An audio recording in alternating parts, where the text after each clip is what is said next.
আমার ফতোয়া হলো রাসেল বাইফারের মতো বিষাক্ত।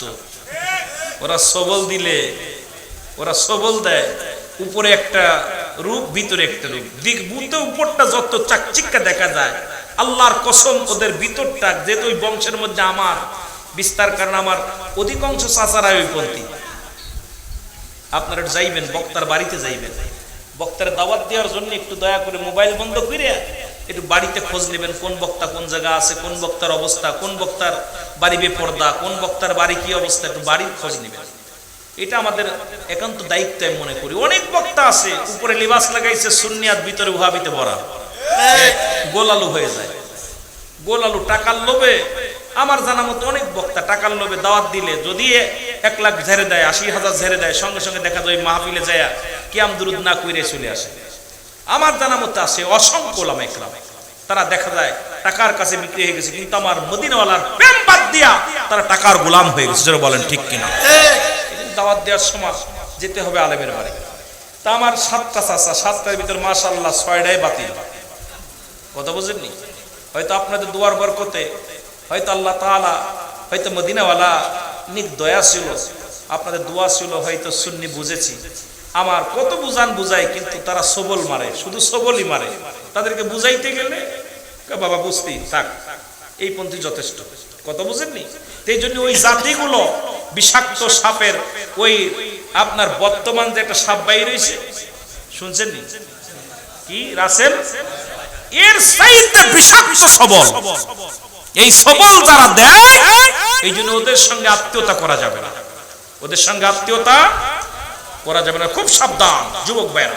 হাওয়ার গাড়ি হাওয়াই চলে,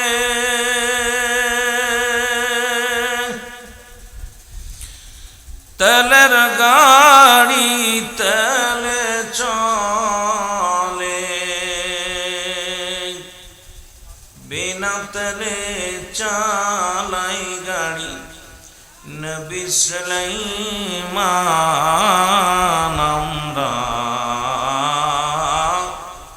সেই মুসলমান,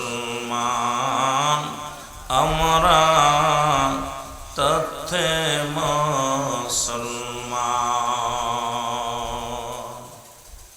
আলহামদুলিল্লাহ, সমস্ত প্রশংসা সেই মহান রব্বুল আলামিনের দরবারে, যে আল্লাহ তাআলা দয়া করে মায়া করে ঐতিহাসিক আজকের ওরস মুবারক উপলক্ষে আল্লামা কারি হাফেজ সৈয়দ মোহাম্মদ তৈয়ব শাহ রহমাতুল্লাহ আলাইহির স্মরণে আজকের ঐতিহাসিক ওরস মুবারকে আপনাকে আমাকে আসার মতো বসার মতো সুযোগ আল্লাহ দান করল। উচ্চ কণ্ঠে আওয়াজ দিয়ে বলেন আলহামদুলিল্লাহ।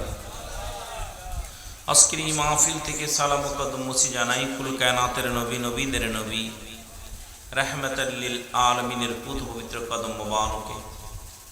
সালাম জানাই বাংলাদেশের অসংখ্য হক্কানি ওলি আল্লাহদের কদম মোবারকে।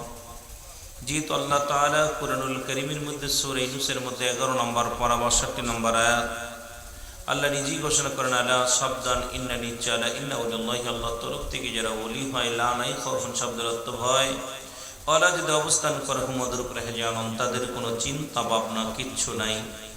মেরকাত শরে মেরকাতের 10ম খণ্ড 722 নম্বর পৃষ্ঠা, তাফসীরুল বায়ান 5ম খণ্ড 524 নম্বর পৃষ্ঠা, রাসূল আকরাম সাল্লাল্লাহু আলাইহি সাল্লাম বয়ান করেন, আলা সাবধান ইন্নানি চালা ইন্না উলিল্লাহি, আল্লাহর তরফ থেকে যারা ওলি হয়, লা ইয়ামুত, তাদের মৃত্যু নাই। অসংখ্য আল্লাহর ওলিরা শুয়ে আছেন চট্টগ্রামের জমিনে, অসংখ্য আল্লাহর মাহবুব বান্দা শুয়ে আছেন। আজকে তৈয়ব শাহ রহমাতুল্লাহ স্মরণে আজকে এই এলাকার ভাইরা যারা আজকের অনুষ্ঠান করলো তাদেরকে মোবারকবাদ।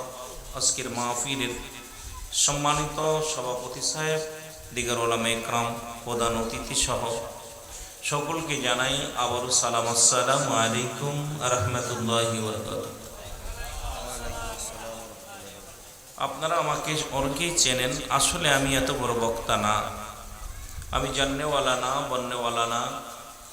আকাশের নিচেই জমিনের উপরে আমার মতো আরাধনা আর কেউ নেই। এই আকাশের নিচেই জমিনের মতো আমার মতো গোলাম, আমার মতো পাপিষ্ট, আমার মতো নালায়েক দিয়ে 2-4টে কথা বলার সুযোগ যদি আল্লাহ তাআলা আল্লাহর ওলিদের ওসিলায় মদিনাওয়ালার খাতিরে আপনাদের দোয়ার বরকতে যে দুই চারটে কথা বলার সুযোগ আল্লাহ দান করে তাহলে বলতে পারবো। আজ 3টা দিন আগে আমি অ্যাক্সিডেন্ট, সড়ক দুর্ঘটনায় বিশাল আহত হয়েছি, যেটা আসার মতো পরিবেশ ছিল না। আমি আসলে ঢাকাতে থাকি না, মাগুরাতে থাকি।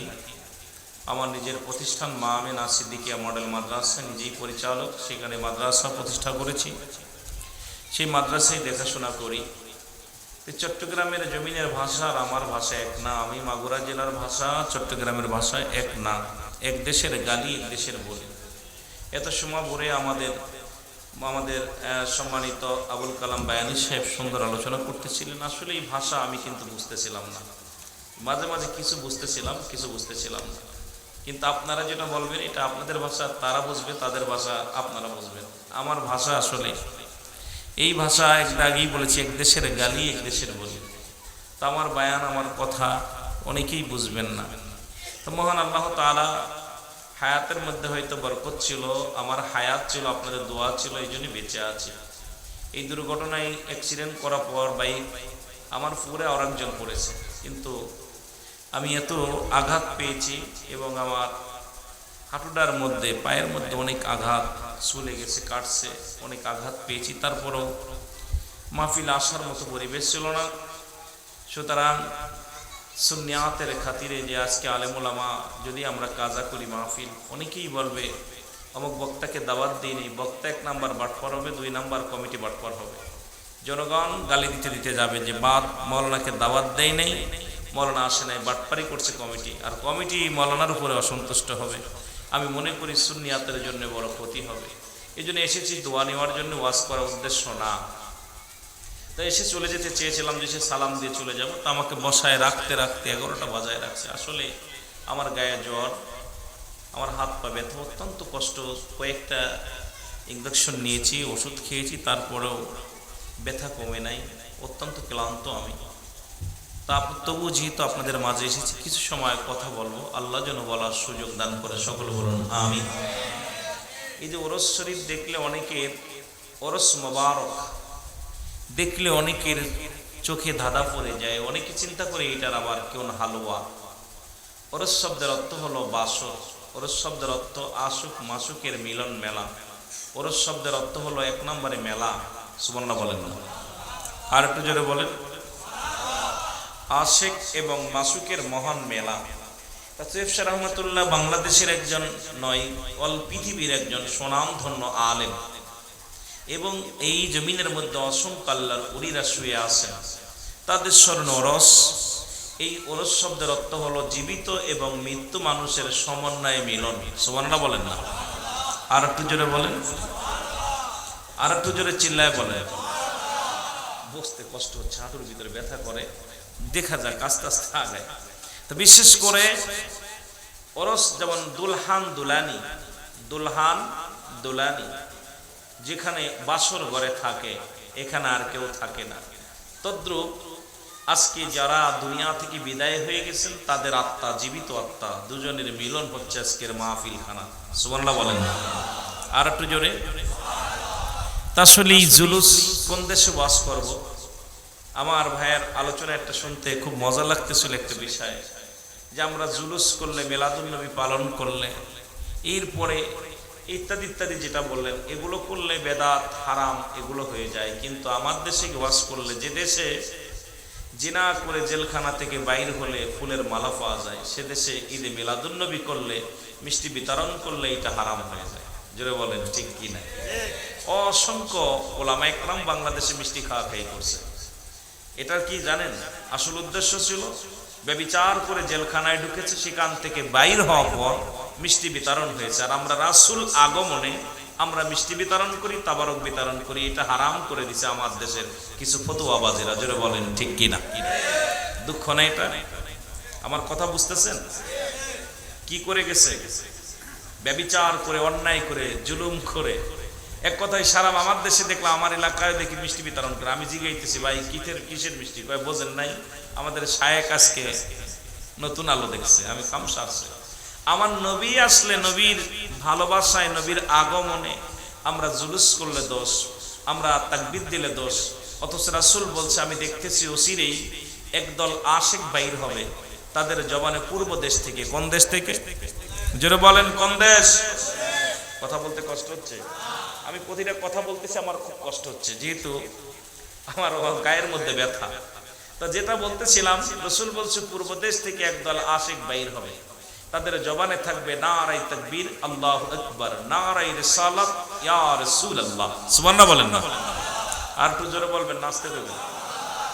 পূর্ব দেশ বলতে বাংলাদেশের পরে আর কোনো মুসলিম কান্ট্রি নাই। বাংলাদেশের পরে আর কোনো মুসলিম কান্ট্রি নাই। আর পূর্ব দেশের শেষ প্রান্তের মানুষ হলো চট্টগ্রামের মানুষ। যেটা বলেন ঠিক কিনা? এই জন্য চট্টগ্রামের মানুষ নারায়ে রিসালাতের পাগল বেশি, নারায়ে তাকবীরের পাগল বেশি। যেটা বলা যাবে না, ঠিক কিনা? এখান থেকেই সেই কাফেলা শুরু হবে, এখান থেকেই সেই কাফেলা নারায়ে রিসালাত, নারায়ে তাকবীর ধ্বনি দিতে দিতে মদিনার মনোয়ারায় পৌঁছে যাবে এই আশিকে রাসূলেরা। জোরে বলা যাবে না সুবহানাল্লাহ? সুতরাং এই জন্য বাংলাদেশের মানুষ, বাংলাদেশের বাতিলপন্থী মানুষেরা, ওরা পাগল হয়ে গেছে চট্টগ্রাম ঠেকাও। কারণ চট্টগ্রামের সুন্নি যদি একবার খেপে যায়, চট্টগ্রামের জুলুস যা শুরু হয়েছে, এমন মানুষ, বৃষ্টি নাই, বাদল নাই, ঝড় নাই, তুফান নাই, খানা খোড়া ল্যাংড়া সব রাস্তায় নেমে রাসূলের আগমনে ভালোবাসায় আমরা কি করি, আপনারা পাগল পারাপার হয়ে যায়। জোরে বলেন ঠিক কিনা? এইটা দেখে বাতিলদের মাথা গরম হয়ে গেছে। জোরে বলেন ঠিক কিনা? এটা দেখে কি হয়েছে? বাতিলদের মাথা গরম হয়েছে। আমি বড় আনন্দিত যে আমার রাসূলের আশিকগুলো চট্টগ্রামের জমিনে আছে। আমি অত্যন্ত খুশি হই চট্টগ্রামের জমিনে আসলে, যে অসংখ্য আল্লাহর ওলিদের জমিন। এই জমিনটা আপনারা শুনলে অবাক হইবেন, যারা জ্ঞানীগুণী আছে। চট্টগ্রাম শহরটা কয়েকটা ফাটল দিয়ে আছে, যে কোনো মুহূর্তে সমুদ্র হয়ে যেতে পারে, যে কোনো মুহূর্তে নদী হয়ে যেতে পারে, কিন্তু অসংখ্য আল্লাহর ওলিরা থাকার কারণে এই জমিন যেমনি আছে এমনি থাকবে। সুবহানাল্লাহ বলেন না? আর একটু জোরে বলেন। কষ্ট হচ্ছে? আমার কথা না, জ্ঞানীদের কথা, বৈজ্ঞানিকদের কথা, যে চট্টগ্রামের জমিনটা কয়েকটা ফাটল দিয়ে রাখছে, যে কোনো মুহূর্তে ধসে যেতে পারে। কিন্তু তারা ভুলে গেছে যে এই জমিনের মধ্যে আল্লাহর মাহবুব বান্দা শুয়ে আছে, তাদের কোনো চিন্তা নাই, ভাবনা নাই।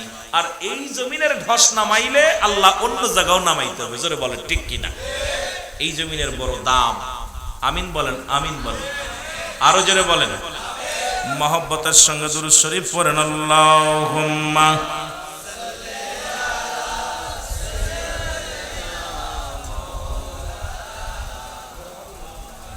ওয়ালায়া। ও মদিনা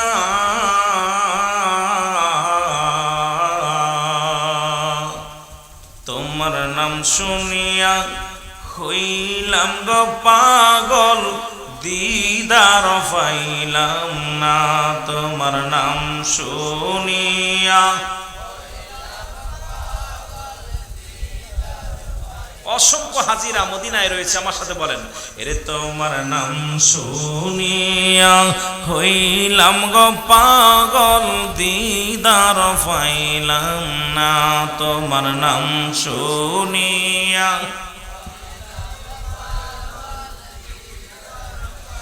কত হাজি হজ করিতে মদিনাতে যায়,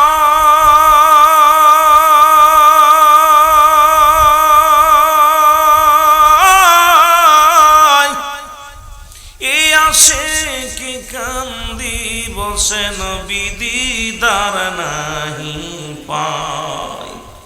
এই আশিকে কান্দি গো বসে আপনার দিদার নাহি পাই, তোমার নাম শুনিয়া হইলাম গো পাগল, দিদার পাইলাম না তোমার নাম।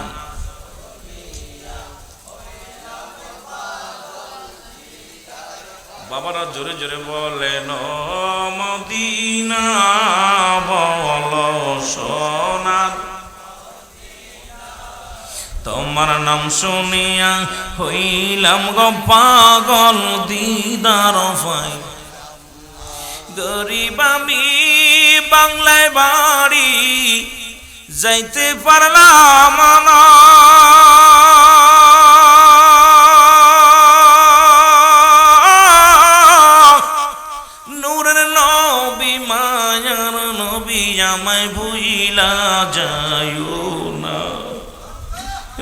নূরের নবী মায়ার নবী আমায় ভুইলা যায়ও না তোমার নাম দিদার পাইলাম না তোমার নাম শুনিয়া সোনার মদিনায় আমার প্রাণের মদিনা তোমার নাম শুনিয়া হইলাম গো পাগল দিদার পাইলাম না তোমার নাম শুনি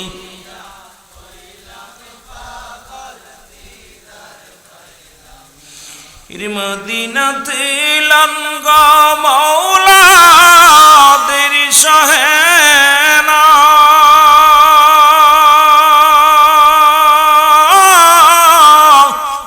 দেখবো একবার নূর নবীজির নূরের রওজাখানা দেখবো একবার নূর নবীজির নূর রওজাখানা তোমার নাম শুনিয়া দিদার পাইলাম না তোমার নাম শুনিয়া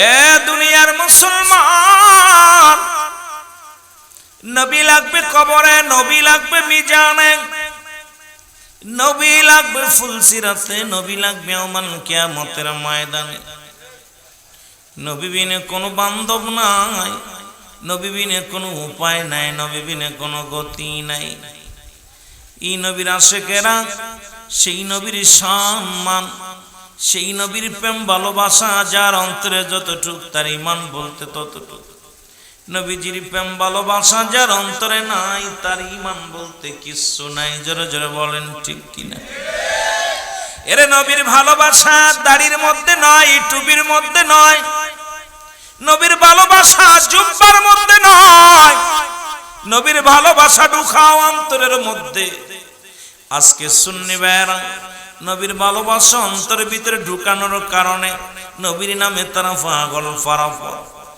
সুন্নি ভাইরা নবীর ভালোবাসা হৃদয়ের ভিতরে ঢুকানোর কারণে বাড়ি ছেড়েছে ঘর ছেড়েছে সংসার ছেড়েছে নবীর নামে পাগল পারাপার হয়ে গেছে জোরে বলেন ঠিক কিনা আরো জোরে বলেন যে কথা বয়ানি সাহেব বলতেছিল মুসলমান শোনে একটা হলো ঈমান আর একটা হলো আমল এ ভাই একটা হলো আমল একটা হলো ঈমান রূহবিহীন বডির যেমন মূল্য নাই ঈমানবিহীন কোনো আমলের মূল্য নাই রূহবিহীন বডি যেমন এই পৃথিবীর মধ্যে মানব দেহের অমূল্য সম্পদের নাম হলো ঈমান আর ব্যক্তির জীবনের অমূল্য সম্পদের নাম হলো মুসলমান রূহ এই মুসলমান শুনে নেন ব্যক্তির জীবনের অমূল্য সম্পদের নাম রূহ এর সব জায়গা হাত আছে পা আছে চোখ আছে সব কিছু ঠিক আছে রূহটা নাই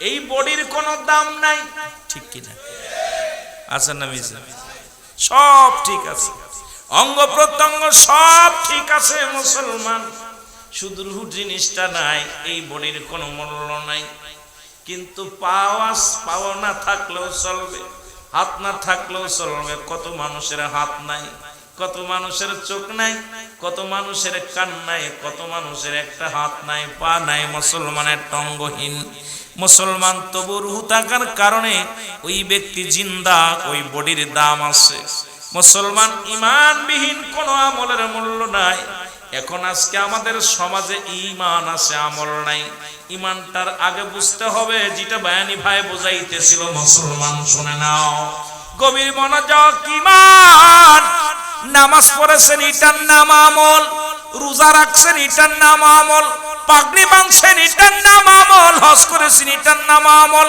যাকাত দিছেন এটার নাম আমল, পৃথিবীর মধ্যে আমল করেছেন কিন্তু ঈমান নাই। ঈমানটা হলো নবী মুহাম্মদুর রাসূলুল্লাহ সাল্লাল্লাহু আলাইহি ওয়াসাল্লাম। যার ভিতরে নবী নাই নাই ওই ব্যক্তির আমলের কোনো দাম নাই। জোরে জোরে বলেন ঠিক কিনা? তোর নাম শুনিয়া হইলাম গো পাগল, দিদার পাইলাম না তোমার নাম।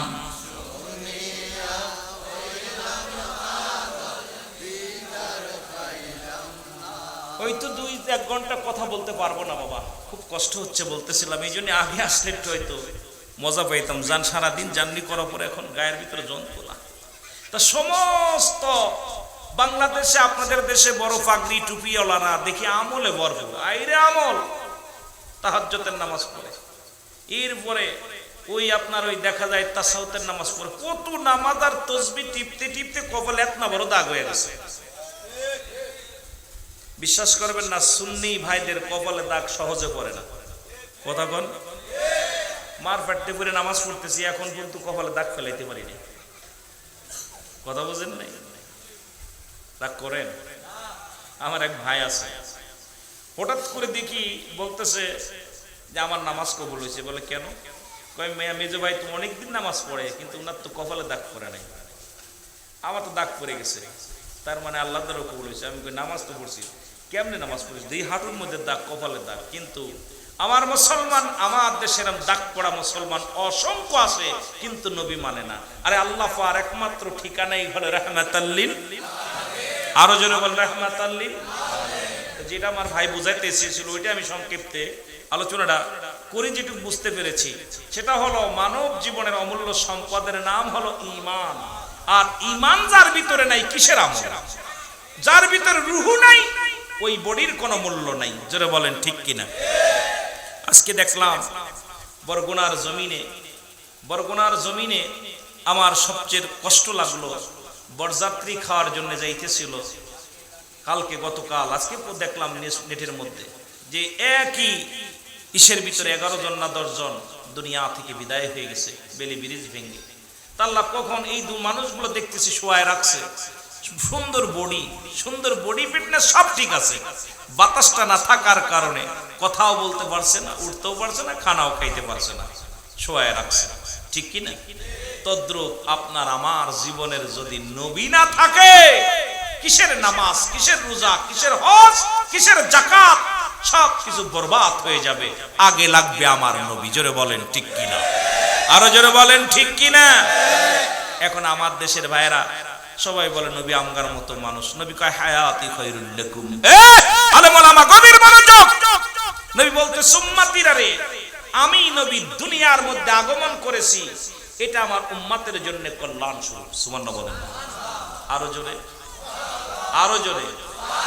আমার হায়াতের জিন্দেগিটা নবীজি আসছে দুনিয়ায়, এটা আপনার আমার কল্যাণের জন্য, মঙ্গলের জন্য।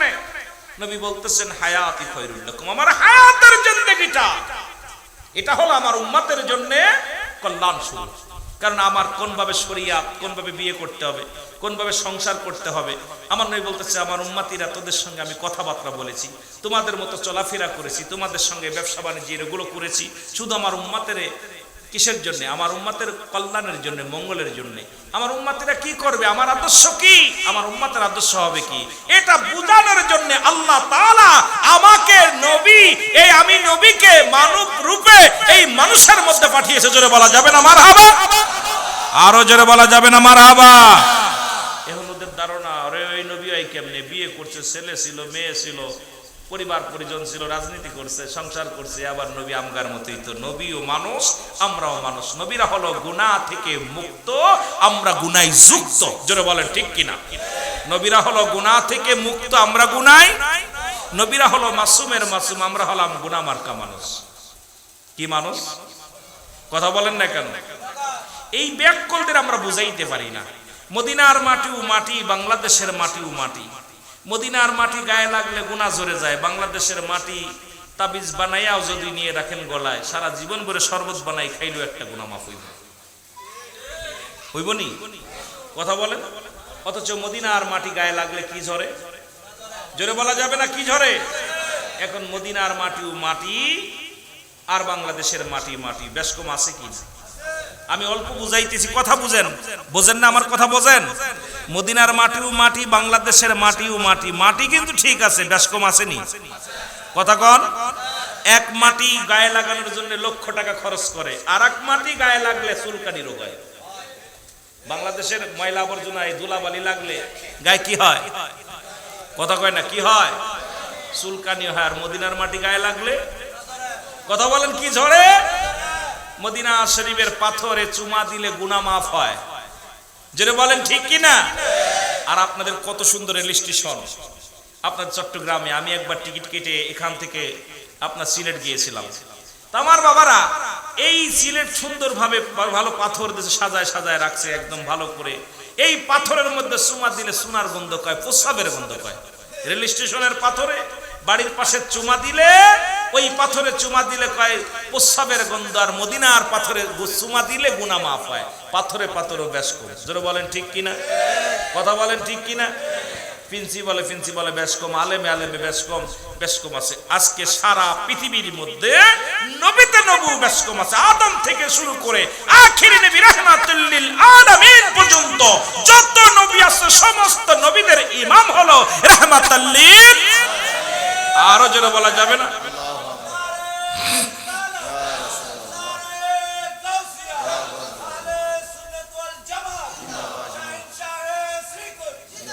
একটা কথা, মজার একটা কথা বললেন, হঠাৎ করে নারায়ে রিসালাত বলার পর আর একটু ওয়াজ বাড়াই দিলেন।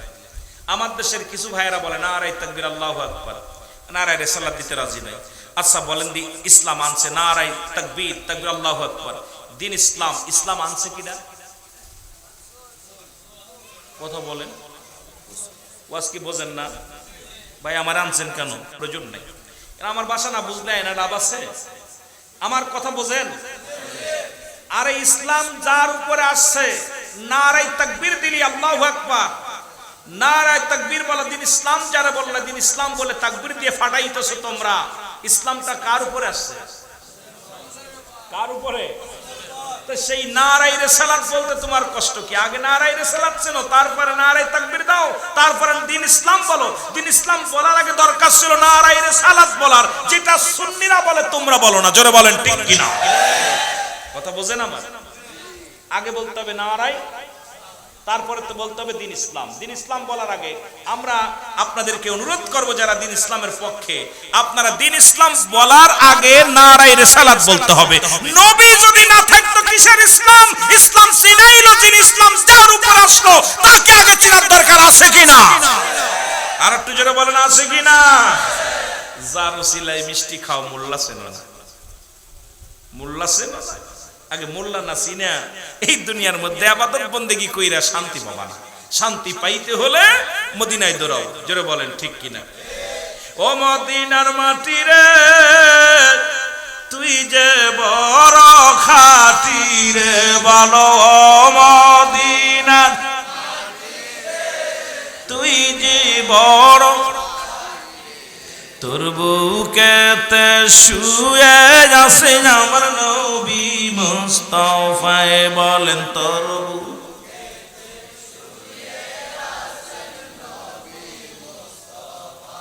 ওরে যার সুয়াতে ধন্য হইল সোনার মদিনা, হার যার সুয়াতে ধন্য হলো ও মদিনার মাটি রে, তুই যে বড় খাঁটি রে, বলো তো মদিনার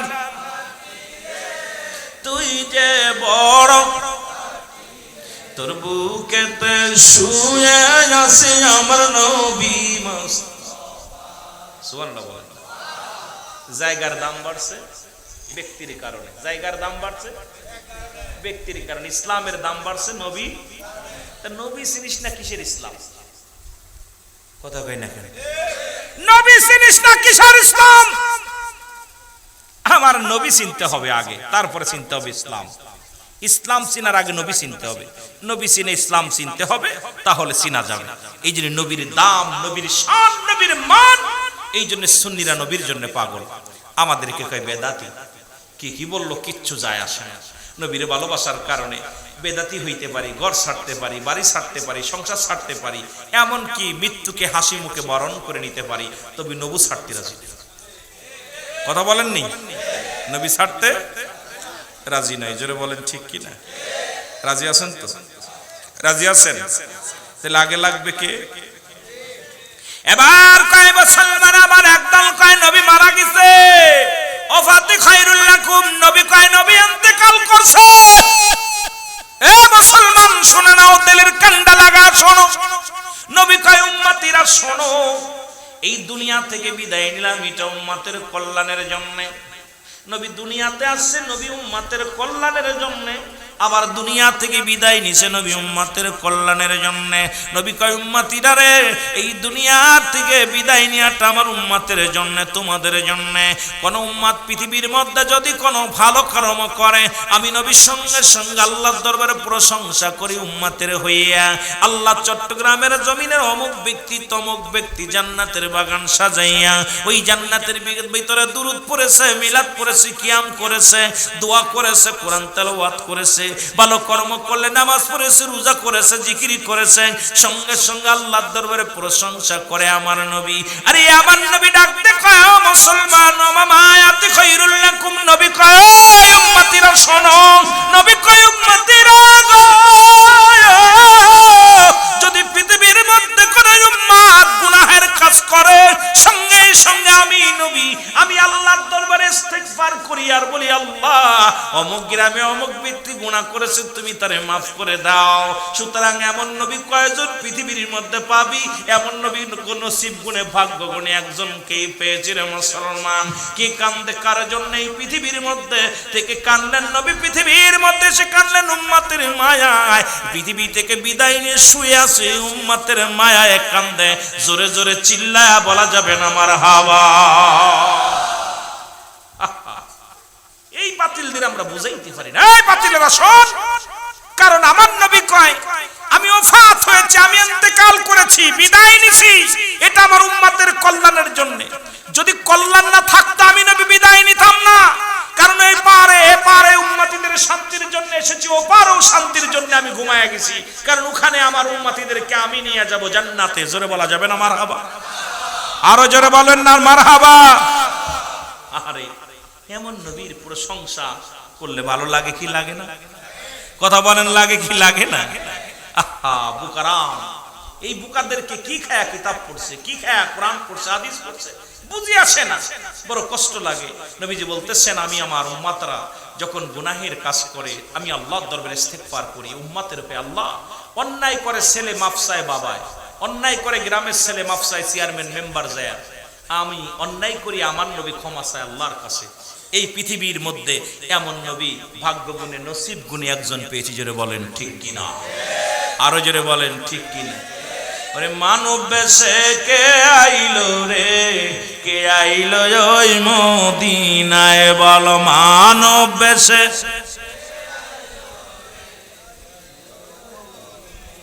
এর সদাই নবী কান্দেন বসে উম্মতের বেদনায়। মানব বেশে কে আইলো রে, কে আইলো ওই মদিনায়, মানব বেশে।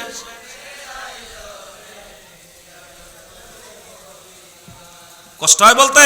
আমার সাথে বলেন মানব বেশে কে আইলো রে, কে আইলো মায়া মেনার কোলে নবী, সিজদায় কান্দে আয় উম্মতি, মায়া মেনার কোলে নবী কান্দেন নবী আয় উম্মতি, শিশু নবী কাঁদছেন সেদিন, শিশু নবী কাঁদছেন সেদিন উম্মতের বেদনায়। মানব বেশে কে আইলো রে, কে আইলো ওই মদিনায়, বল মানব।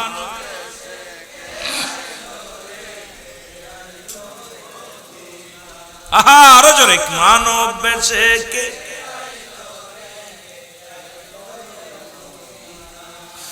এর জান্নাতের আশায় নবী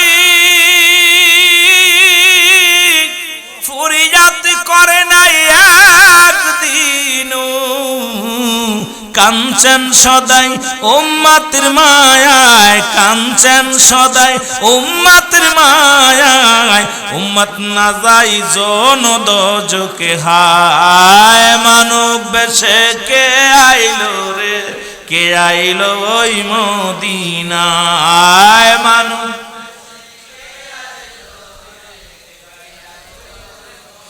ওরে সিজদায় পড়ে কাঁদছেন নবী, সিজদায় পড়ে কাঁদছেন নবী উম্মতের বেদনায়। মানব বেশে কে আইলো রে, কে আইলো ওই মদিনায়, বলো মানব বেশে।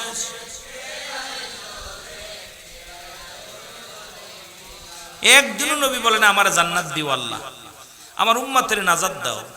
সে বলে না আমাকে জান্নাত দাও, জান্নাতের মালিক বানায় আল্লাহ পাঠাইছে। সুবহানাল্লাহ বলেন, আরো জোরে বলেন।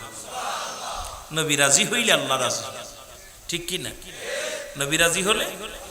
এই জন্য আমি কয়েকদিন আগে একটা ফতোয়া দিয়েছি, দেখি কিছু আলেমরা আমার বিরোধিতা অনেক দেখি নেটবুকে, আমি যা বলবি বল, দুঃখ নাই না, আমি পাগল মানুষ, জ্ঞান নাই বুদ্ধি নাই, যদিও কামেল পাস করেছি, যদিও ডিগ্রি 2 সাইডে লাগাইছি, আমি আমার ডিগ্রিকে মূল্যায়ন করি না। লেখাপড়া সবচেয়ে বড়, নবীর আশিক যদি হতে না পারি আমার জীবন বিফলে, যেটা বলেন ঠিক কিনা?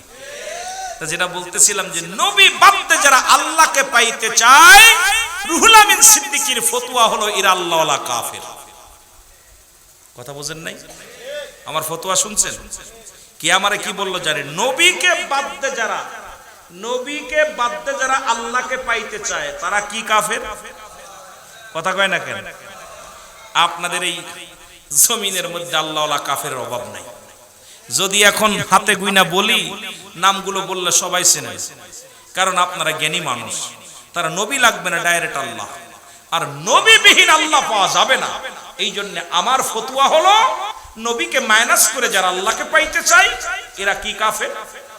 এতদিন কাফের দেখছেন, কাফের দেখছেন, আল্লাহওয়ালা কাফেরদের আগে চিনা লাগবে।